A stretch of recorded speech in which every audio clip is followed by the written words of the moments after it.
Assalamualaikum warahmatullahi wabarakatuh.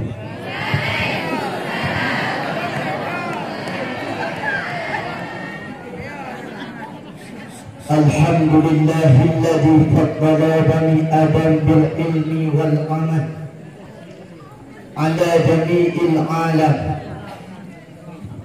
Wassalatu wassalamu ala Muhammadin sayyidil arabi wal ajab wa ala alihi wa ashabihi ajma'in. Qala Allah subhanahu wa ta'ala fil Qur'anil Karim, a'udzu billahi minasy syaithanir rajim. Bismillahirrahmanirrahim. Yarfa'illahu alladhina amanu minkum walladhina utul ilma darajat. Wa qala Nabi sallallahu alaihi wasallam fil hadis, talabul ilmi faridatun ala kulli muslimina wal muslimat. Sadaqallahul azim wa sadaqan nabiyyul karim. La haula wa la quwwata illa billahil aliyyil azim. Rasa takzim kami yang setinggi-tingginya dan seakdam-akdamnya kepada ayah rohani kita bersama Abi wa alihi. Semoga Allah memberikan kesembuhan kepada beliau Abi dan kepada walidi wa alihi dan kepada seluruh staf Dewan Guru yang mengajar hidayah santriwan maupun yang mengajar hidayah santriwati. Dan penghormatan kami kepada seluruh Dewan Juri beserta Tunku MC yang telah memanggil nama undian saya. Dan penghormatan kami yang paling istimewa yaitu kepada santriwan yang kami sayangi dan santriwati yang kami cintai. Hadirin para mustami'in yang dirahmati oleh Allah, coba kita perhatikan dalam kehidupan di arus globalisasi, berapa banyak orang yang melakukan maksiat kepada Allah, berapa banyak orang yang meninggalkan salat, berapa banyak orang yang melakukan perzinahan. Seorang ayah memerkosa anaknya, seorang anak mencabuli neneknya. Inilah yang terjadi. Mengapa hal demikian? Dikarenakan para manusia sudah lalai, tertipu daya sama arus globalisasi kehidupan dunia, sehingga mereka lupa atas kewajibannya, yaitu menuntut ilmu. Dengan para manusia tanpa ada ilmu, mereka tidak tahu mana hal yang baik dan mana hal yang buruk, mana hal yang harus dikerjakan dan mana pula hal yang harus mereka tinggalkan. Hadirin para mustami'in yang dirahmati oleh Allah, maka dalam kesempatan yang sangat sempit ini, saya ingin membuka sebuah jendela kehidupan yang bertema menuntut ilmu. Hadirin para mustami'in yang dirahmati oleh Allah, Allah subhanahu wa ta'ala menciptakan makhluknya terdiri dari 3 golongan. Golongan yang pertama, Allah ciptakan para malaikat. Allah hiasi para malaikat dengan akal, sehingga para malaikat selalu berumpiyah kepada Allah, dan para malaikat mendapatkan derajat yang tinggi di sisi Allah subhanahu wa ta'ala.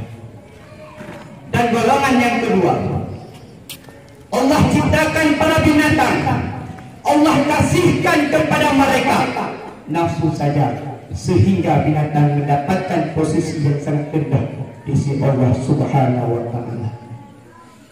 Dan golongan yang ketiga, Allah ciptakan para manusia. Allah kasihkan kepada mereka akal dan nafsu, sehingga para manusia boleh menjadi tingkatannya tinggi melebihi malaikat, dan boleh pula menjadi tingkatannya rendah daripada binatang. Semua tergantung pada diri mereka. Apabila mereka mencari ilmu, maka mereka akan mengalahkan nafsu yang ada pada dirinya. Begitu pula sebaliknya, apabila mereka dikalahkan oleh nafsunya dan mereka tiada mencari ilmu, maka derajatnya sangat rendah daripada binatang. Na'udzubillah, tsumma na'udzubillah. Hadirin para mustami'in yang dirahmati oleh Allah, sebagaimana Allah berfirman dalam Al-Quran yang bertepatan dalam surat Al-Mujadalah, tepatnya pertengahan ayat ke-11 yang bunyinya, Bismillahirrahmanirrahim.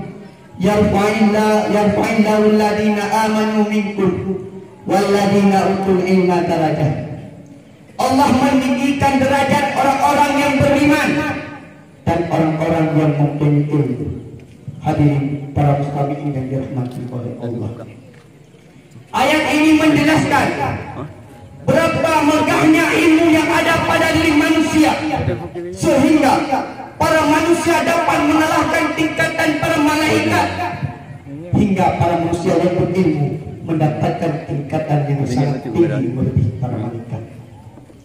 Dan Nabi Muhammad SAW bersabda dalam sebuah hadis yang diriwayatkan oleh Abu Bakar Ahmad Al-Battar, dan ada pula yang diriwayatkan oleh Imam Tirmidzi, yang bunyinya, talabul ilmi fardhatun ala kulli muslimin wal muslimat. Tuntut ilmu itu wajib atas tiap-tiap kaum muslimin dan kaum muslimat.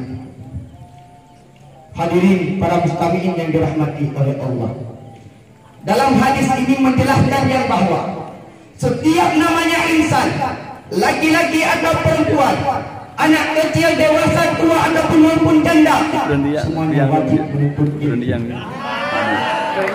Semenjak kecil kita sudah diwajibkan untuk menuntut ilmu, sebagaimana sabda Muhammad SAW yang diriwayatkan oleh Al-Bukhari, utlubul ilma minal mahdi ilal lahdi. Tuntutlah ilmu dari hayunan hingga liang lahat. Maka semenjak kecil kita sudah diwajibkan untuk menuntut ilmu. Siapa yang kasihkan ilmu kepada kita semenjak kecil adalah ibu kita. Apabila ibu kita tidak mempunyai ilmu, maka anak kita akan hancur. Ingat, semenjak kita kecil, ibu kita sudah mensuapkan ilmu kepada kita. Waktu ibu mengayunkan kita, kamera La ilaha illallah Muhammadur Rasulullah, itu dulu ibu dulu. Bukan ibu yang sekarang. Ibu yang sekarang waktu mengayunkannya, kemana ku harus mencari kemana. Ya maklum, wajar, orang gila banyak ini. Kenapa? Ibunya sudah mengasihkan alamat yang palsu kepada anaknya. Maklum, orang berputar di dunia tak tahu kemana alamatnya. Salah siapa? Salah ibu. Ibu tidak punya ilmu. Maka kita para lelaki yang sejati, jadilah wanita yang soleha. Supaya apa? Supaya dapat membahagiakan anak kita, dapat membahagiakan kita. Kita waktu pulang capek, Assalamualaikum, Waalaikumsalam ya darling. Kita capek hilang dengan suara yang lemah lembutnya para wanita soleh. Maka carilah wanita yang mempunyai ilmu yang dapat membahagiakan kita. Kalau wanita tidak mempunyai ilmu, waktu mati kita bagaimana keadaan? Dia waktu mati kita dia peduli. Dia peduli, dia naik timbra edi. Sudah menjadi doktor, membuka lamaran, membuka pendaftaran. Kita dah mati dah, dia cari lain. Mana kita? Hilang semuanya. Akan tetapi kalau wanita kita soleha, wanita kita punya ilmu, dia mendoakan kepada kita, ya Allah, ayah aku tempatkan pada segala Allah.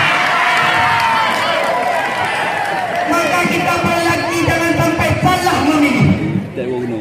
Anda para perempuan harus menjaga diri.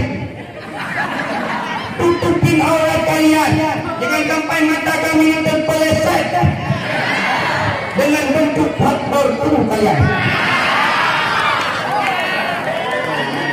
Dikarenakan mengapa? Dikarenakan wanita itu ibarat gawang, kita ibarat trigger. Dalam kami malam. Kamu harus menjaga goyah. Jangan sampai memasuki orang lain. Kita adalah keeper, pergi sejauh mata keeper. Untuk apa? Untuk mencari bekal membangun orang lain. Untuk memakan yang kita cari nafkah kasihkan kepada mereka. Mereka malah asing sama orang lain. Apa buat kita? Sudah hilang semua. Maka pentingnya ilmu bagi seseorang. Maka carilah ilmu semenjak kita kecil. Ya, dikarenakan mengapa? Dikarenakan menuntut ilmu itu bagaikan orang yang sakit mau berobat. Orang yang sakit mau berobat, ada yang obatnya sembuh dengan obat jalanan. Ada orang yang harus dioptimal, dirawat di rumah sakit. Dokter kasih resep supaya mereka cepat sembuh. Jauhkan dari makanan yang berbau tajam seperti pisau, tongkat, gunting, jangan dikagat. Nah, itu resep dokter. Apa? Untuk kita cepat sembuh. Begitu pula kita para menuntut ilmu.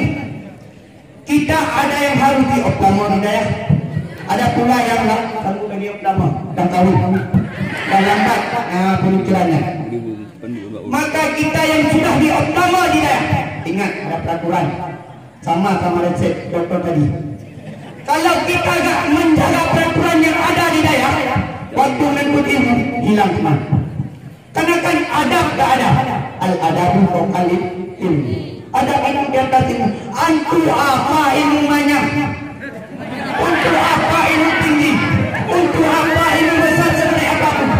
Kalau kita tak punya adab, hilang. Tak ada guna. Karena kan yang utamakan adalah ilmu. Orang yang berilmu harus punya adab. Harus memenuhi peraturan semoga mereka sukses di dunia dan di akhirat. Dan orang yang berilmu dengan orang yang tidak berilmu tidak sama. Kalau tak percaya, tengok dalam Al-Quran. Allah berfirman dalam surat Ad-Dumar potongan ayat ke-9. Baca dengar. Bismillahirrahmanirrahim. Qul hal yastarul ladina ya'lamuna wal ladina la ya'lamun. Apakah sama orang yang berilmu dengan orang yang tidak berilmu? Apakah sama orang yang alim dengan orang yang bodoh? Apakah sama orang yang tahu dengan orang yang tahu? La yastawuna abadan. Tidak akan pernah sama. La fi dunya wa la fil akhirah. Di dunia tidak sama, di akhirat tidak sama. Apanya tidak sama? Keadaannya tidak sama, ibadahnya tidak sama, makannya tidak sama, duduknya tidak sama, minunya tidak sama, tidurnya tidak sama. Kenapa? Dikarenakan orang alim duduknya ibadah, makannya ibadah, tidurnya ibadah. Maka yang dapat kita simpulkan, hiduplah kita di dunia ibadat padi. Semakin lama semakin tunduk. Begitu pula kita. Semakin lama kita semakin harus tunduk. Jangan kita bangkang terhadap peraturan daerah. Kita semakin lama jangan membangkang. Sekian. Jadi dan kurang saya minta maaf. Assalamualaikum warahmatullahi wabarakatuh.